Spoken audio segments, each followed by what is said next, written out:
Hey there guys, so I'm back with another WandaVision review with episode 6. And yeah, this is another really good episode. I mean, I don't know whether or not this is my favourite episode or not, but yeah, it was really good. It definitely did expand, it did answer some questions, but it did open some new questions.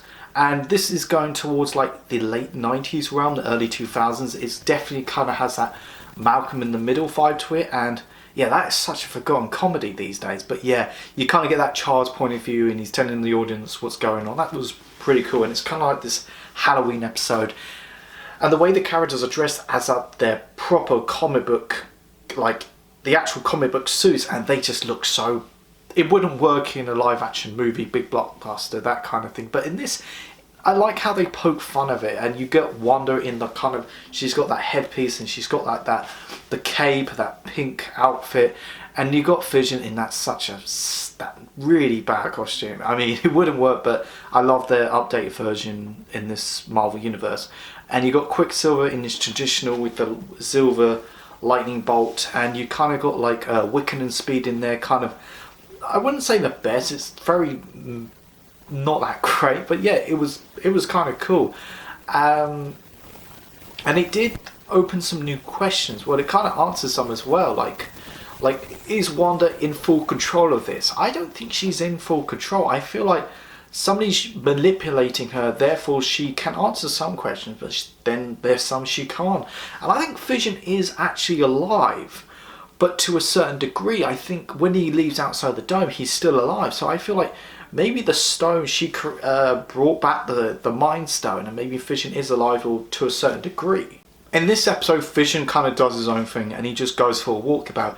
The further he gets through town, he realizes that something's off. Everyone's kind of like frozen, and you kind of understand that Wanda has kind of full control, but she can't really control everyone in that town. She can only control it to a certain degree or a certain distance.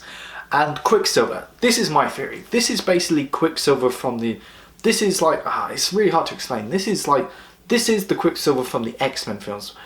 But he has the mind of the Quicksilver from the Marvel Cinematic Universe. I think maybe she took a Quicksilver from another universe and she just planted the memories, the Age of Ultron Quicksilver in him. That's what I think. But yeah, I really like this Quicksilver. He's a lot of fun, and the way he speeds, right? It's so different the way he speeds from the X-Men films. It's basically the same how he runs from the Age of Ultron. So yeah, that was kind of cool. And the episode clarifies that in a certain scene when Kate Denning's character says to Tyrone Paris' character, if she goes through the dome like one more time, her cells would change. I mean, her cells are changing, but if she goes through the dome one more time, they would change rapidly. And I think that's hinting the fact she will become Photon from the comic books.